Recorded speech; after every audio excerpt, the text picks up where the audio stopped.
इस एपिसोड की स्टार्टिंग होती है जूडोलॉन नाम की एक महिला से, जो कि कोर्ट में पेश होती है। और ये औरत कोई और नहीं, ये वही औरत है जिसने लायल और एरिक के इंफॉर्मेशन दी थी पुलिस वालों को, क्योंकि इसकी एक कैसेट और रिकॉर्डिंग की कंपनी है, जिसके कारण उसने सारी टेप्स जो थी लायल और एरिक की वो सौंप दी थी पुलिस वालों को। और फिर जब ये कोर्ट में आती है तो सारे लोग देख के इसे दंग रह जाते हैं। और जूडोलॉन के बयान से ये पता चलता है कि लायल और एरिक ने जिस डॉक्टर से थेरेपी ली थी वो डॉक्टर एक नंबर का साइको है। और वो ये भी बताती है कि वो डॉक्टर मुझे बिना रिकमेंड किए हुए दवाइयाँ देता था, जिससे मुझे काफ़ी ज़्यादा नशा होता था और मैं आए दिन बेहोशी रहती थी। वो मेरा बेहोशी में गलत इस्तेमाल करता था और मेरे साथ बदसलूकी भी करता था। तो ऐसे डॉक्टर पे कभी भी यकीन नहीं किया जा सकता है। और ये जो लायल और एरिक हैं ये बिल्कुल निर्दोष हैं। अब लायल और एरिक जो है काफ़ी ज़्यादा खुश हो जाते हैं, क्योंकि वो जेल से बाहर निकलने वाले थे। अब लायल और एरिक को जेल शिफ्ट किया जाता है और उसी रात उस जेल में भूकंप के झटके महसूस होते हैं। और ये झटके इतने ज्यादा तेज होते हैं कि जो जेल में लोग हैं वो सब के सब डर जाते हैं। इधर लायल और एरिक जो है वो चिल्लाने लग जाते हैं और जेल में अफरा तफरी मच जाती है। फिर अगली सुबह दिखाया जाता है लायल और एरिक के लॉयर्स को, जो कि जा रही होती है कोर्ट, और इन्हें सड़क पे भी झटके महसूस होते हैं। लायल और एरिक जो है वैन में जा रहे होते हैं, तो इनकी बातों से पता चलता है कि इन पे एक मूवी बनने वाली है। और ये लोग बहुत ज्यादा खुश हैं कि हम इतने फेमस हो गए हैं कि लोग हमारे ऊपर मूवी भी बनाने की सोच रहे हैं। और लायल और एरिक एक्टर्स की बात करने लग जाते हैं कि हमारा बायोपिक कौन कौन करेगा। इधर लायल एक चीज और बताता है कि जेल में मुझे एक खत आया था और वो खत एक लड़की का था और उस लड़की से मैं रोज बात करता हूँ और उसने मुझे सजेस्ट किया है कि मुझे एक बुक लिखनी चाहिए जिसमें मैं अपनी सारी बायोग्राफी बताऊं। और ये सब बातें करते करते वो कोर्ट पहुंच जाते हैं। अब पहली बार कटघरे में बुलाया जाता है एरिक को, और जैसे ही एरिक कटघरे में आता है वो काफी ज्यादा घबरा जाता है। वो अपनी सीट पे सही से बैठ नहीं रहा होता है और इस वजह से जो जूरी और जज है वो समझ नहीं पा रहे होते हैं कि एरिक को हुआ क्या है और ये क्यों ऐसी हरकतें कर रहा है। एरिक की लॉयर जो है उसे बार बार समझा रही होती है कि आपको माइक में कैसे बोलना है, पर एरिक समझ ही नहीं पा रहा होता है। और इसके बाद एरिक को एक ब्रेक मिल जाता है जिससे वो सारी चीजें समझ के वापस आए और अपना बयान जो है वो दे। अब ब्रेक के बाद एरिक जो है वापस कटघरे में आता है, जहाँ पे उसकी मॉम और डैड की डिफेंस वकील जो है वो एरिक से सवाल करती है कि एक बात बताइए, जब आपने पहले बयान दिया था तब उस बयान में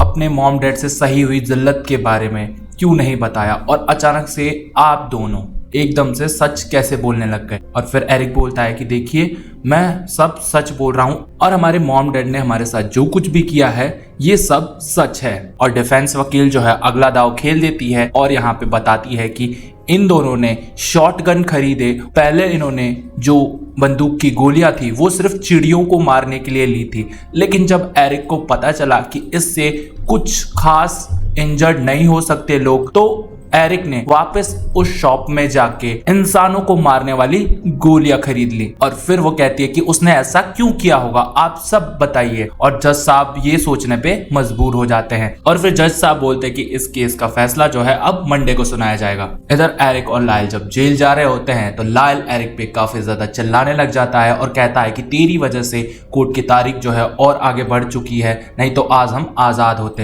एरिक बोलता है, देख तूने मुझे जो सिखाया था ना वही सब बताया है, मैं क्या करूं। मैं कटघरे में जाते ही एकदम कंफ्यूज हो गया, मैंने कभी माइक में बोला ही नहीं है और तू मेरे को मत सिखा। इधर ये दोनों भाई एक दूसरे से अब बात करना बंद कर देते हैं। और यहाँ पे जेल में अभी भी भूकंप के झटके महसूस किए जा रहे थे और सारे लोग अभी भी डरे हुए थे, क्योंकि कभी भी कुछ भी हो सकता था। फाइनली मंडे का दिन आ जाता है और आज फैसला हो ही जाएगा कि एरिक और लायल रिहा होंगे या नहीं। तभी होता ये है, जो एरिक की लॉयर होती है वो सबको सारी कहानी रिपीट करके बताती है कि जो मेरे क्लाइंट्स के साथ हुआ है वो किसी दुश्मन के साथ भी ना हो, और अब जज साहब इनको रिहाई दे दीजिए क्योंकि इन्होंने प्रेशर में आके अपने माँ बाप का खून किया है। और फिर जज बताता है कि हमें और हमारी जूरी को थोड़ा और वक्त चाहिए और एक बार फिर से ये जो तारीख है वो आगे हो जाती है। और एरिक और लायल को दिखाया जाता है जो कि बात कर रहे होते हैं कि अब बस ये फैसला जो है हो ही जाएगा कि हम आजाद होंगे या नहीं। अब इधर एरिक को कुछ समझ नहीं आ रहा होता है, क्योंकि उसे लग रहा होता है जो मैंने बयान दिया है उस बयान से जज जो है इस केस को खारिज भी कर सकता है। इसके बाद दिखाया जाता है रिपोर्टर डोमिनिक को, जो अपने फ्रेंड्स को एक स्टोरी बता रहा होता है कि जो इन दोनों भाइयों ने जितने भी सबूत इकट्ठे किए थे और जितने भी गवाह इकट्ठे किए थे और जिन जिन लोगों ने कोर्ट में गवाही दी है इनके लिए, वो सारे झूठे हैं और इन लोगों ने उन लोगों को पैसे भी दिए हैं झूठी गवाही देने के लिए। और मेरी रिसर्च से ये पता चला है कि इन दोनों भाइयों ने अपने माँ बाप को पैसों के लिए ही मारा है और इनके माँ बाप बिल्कुल बेकसूर हैं। उन्होंने तो कभी भी अपने बेटों के साथ कुछ गलत किया ही नहीं। और तभी कोर्ट की अगली तारीख आ जाती है जहां पे जज आज फैसला सुनाने वाले थे और कहते हैं कि जूरी और मैंने मिलकर ये डिसाइड किया है कि इस केस को खारिज कर दिया जाता है और अब आप लोगों को वापस से सबूत इकट्ठा करने पड़ेंगे और सारी जो गवाही है वो वापस से आप लोगों को बनानी पड़ेगी। और इधर एरिक और लायल जो हैं बहुत ज्यादा परेशान हो जाते हैं कि अब हम शायद ही इस जेल से बाहर निकल पाएंगे। और फिर इस सुनवाई के बाद 6 महीने बीत जाते हैं लेकिन एरिक और लायल जो है वो आजाद नहीं होते हैं। तभी दिखाया जाता है एरिक की जो लॉयर थी वो जितने भी फीमेल जूरी मेंबर्स थी उन सबको लेके आती है अपने घर पे और उनसे बातें करती है कि आप लोगों को एरिक को छुड़ाना ही पड़ेगा क्योंकि वो बिल्कुल बेकसूर है। ऐसा ही कोर्ट में हुआ था क्योंकि एरिक ने जब बयान दिया था तो सारी फीमेल्स जो जूरी थी उनका दिल पिघल गया था, लेकिन जितने भी मेल्स जूरी थे उन्होंने एरिक और लायल को आज़ादी नहीं किया। उनके हिसाब से उनको लगा कि एरिक और लायल जो है मिलके झूठी कहानी बता रहे हैं और उन्होंने बेरहमी से अपने माँ पापा का कत्ल किया है। तभी एरिक की लॉयर जो है एरिक के पास फोन लगाती है और वो कहती है कि तुम चिंता मत करो, मैंने जूरी को मना लिया है और इस बार कोई भी गलती नहीं होगी और तुम इस बार आज़ाद हो जाओगे। और एरिक बोलता है कि देखिए अब मैंने बाहर आने की उम्मीद छोड़ दी है तो आप भी इस केस को क्लोज कर दीजिए क्योंकि अब हमारे पास इतने पैसे भी नहीं है कि जो हम आपको दे सकें। और इधर कहानी शिफ्ट होती है लायल पे जहाँ पे उसकी लॉयर जो है उसके पास आती है और कहती है कि आपका जो बैंक बैलेंस है वो बिल्कुल नील हो गया है और अब मैं आपका केस नहीं लड़ सकती हूँ तो मुझे माफ करिए। इधर लायल बोलता है देखिए मेरी बुक छपने वाली है और थोड़ी ही दिन में यहाँ से आज़ाद होके जब मेरे बुक के पैसे मुझे मिल जाएंगे तो मैं आपको सारी फीस दे दूंगा, तब तक के लिए आप अपना हिसाब लिख के रख लीजिए। पर उसकी लॉयर जो है वो मानती नहीं है और वो वहां से चली जाती है ये कह के कि मैं आपको एक सरकारी वकील अरेंज करवा दूंगी। इधर एरिक की लॉयर मिलने आती है एरिक से और कहती है कि देखो मैंने सब कुछ इंतजाम कर लिया है और अब तुम्हें डरने की कोई ज़रूरत नहीं है, मैं जल्दी से जल्दी तुम्हें कोर्ट में पेश करूंगी और अब तुम यहाँ से रिहा हो जाओगे। एरिक वहां से उठ के चला जाता है क्योंकि उसे पता है कि अब वो आज़ाद नहीं होगा।